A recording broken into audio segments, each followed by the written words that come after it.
¿Qué tal? ¿Cómo están? Bienvenidas, bienvenidos. Gracias por acompañarnos en esta nueva edición de Tribuna.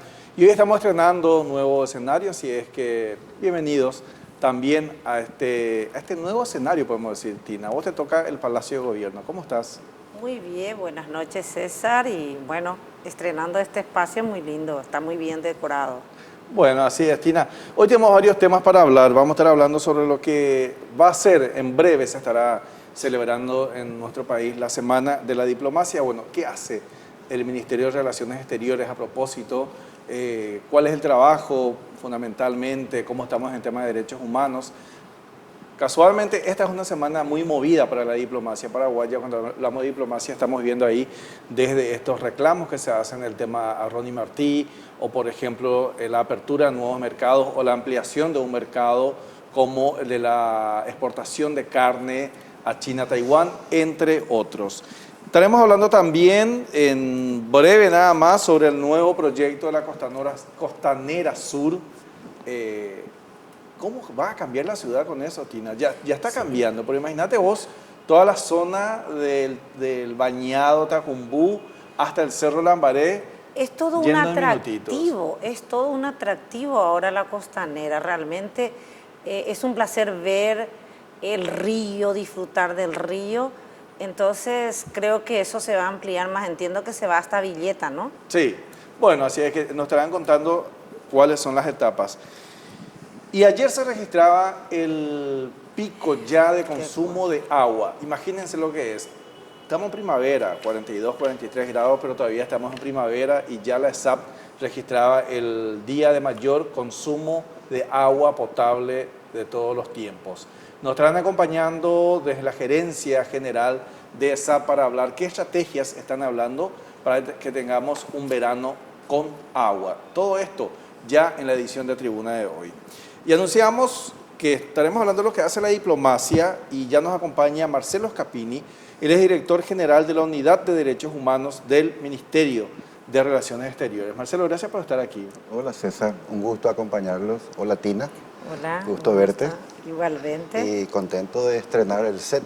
Así mismo, con un tema que a veces no se habla mucho de lo que es la diplomacia, a veces es como que queda un poco netamente en lo que es la Cancillería, pero si hablamos de una semana, si hablamos de una serie de eventos también, obviamente eso implica que la ciudadanía va a poder enterarse más de lo que hacen.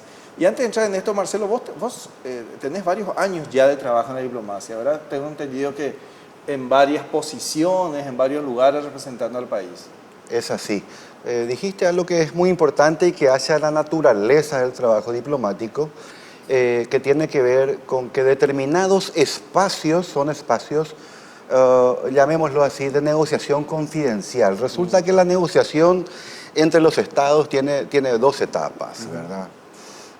Una etapa en la cual los estados negocian, se sientan de frente a transmitir sus intereses, y tiene una etapa interior, una etapa previa, que es la de preparación de esa negociación, en la cual, según cuál sea el tema que está sobre la mesa, la Cancillería lo que hace es interactuar con los actores nacionales. Si hay una negociación en el campo de la economía o del comercio, la Cancillería tiene los mecanismos de articulación interna para que cuando nos sentemos con los demás estados podamos tener una claridad conceptual y fáctica acerca de qué intereses estamos llevando adelante o qué intereses estamos defendiendo.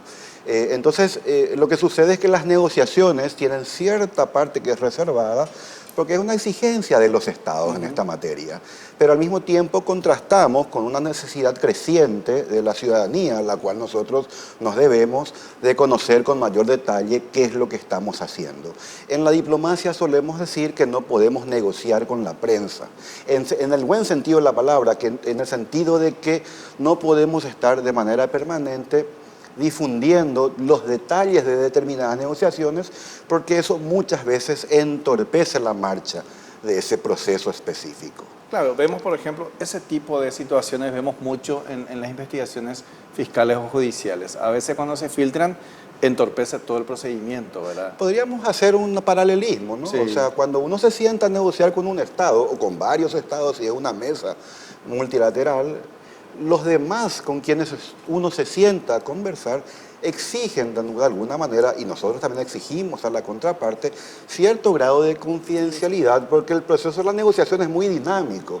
No es, a veces se llegan a acuerdos que son etapas intermedias, no es el final. Y cuando uno transmite con detalle ese proceso negociador, puede generar expectativas que luego no se vean cumplidas. No solo con el Estado con el cual uno está negociando, sino con la propia sociedad, como yo decía, a quienes nos debemos. Entonces, está bien el paralelismo que haces. Los procesos de investigación penales se cuentan determinadas cosas, pero no todo, porque luego viene a entorpecer lo que es la investigación propiamente dicha, y nos pasa lo mismo a nosotros, ¿verdad?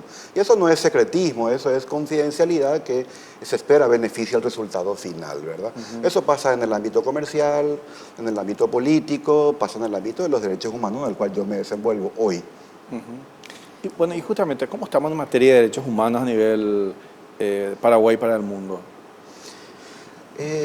Nosotros estamos en una etapa de crecimiento, así lo veo yo, creciendo y fortaleciendo, por un lado, las instituciones nacionales que se abocan a la promoción y la defensa de los derechos humanos.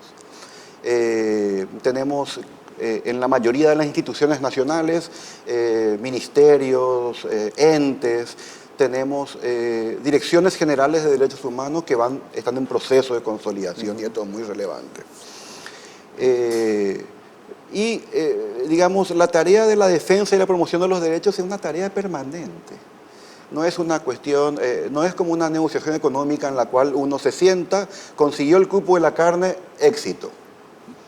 No tiene esa lógica, no tiene esa dinámica.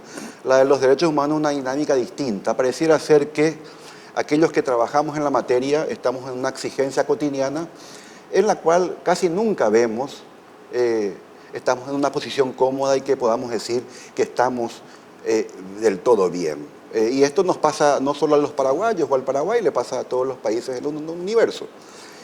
Porque los estándares internacionales de derechos humanos son estándares que también se actualizan de manera cotidiana. Nosotros como ejecutores de la política exterior paraguaya tenemos una dinámica de trabajo en dos dimensiones. En la dimensión externa, cuando somos los que articulamos las cuestiones de derechos humanos con los órganos de tratados de los dos sistemas más importantes de derechos humanos. Y hablamos del sistema interamericano de derechos humanos, estamos refiriéndonos a la OEA, esquema del cual deriva la Comisión Interamericana de Derechos Humanos y la Corte Interamericana, y estamos hablando de Naciones Unidas, que tiene un paquete normativo en materia de derechos humanos que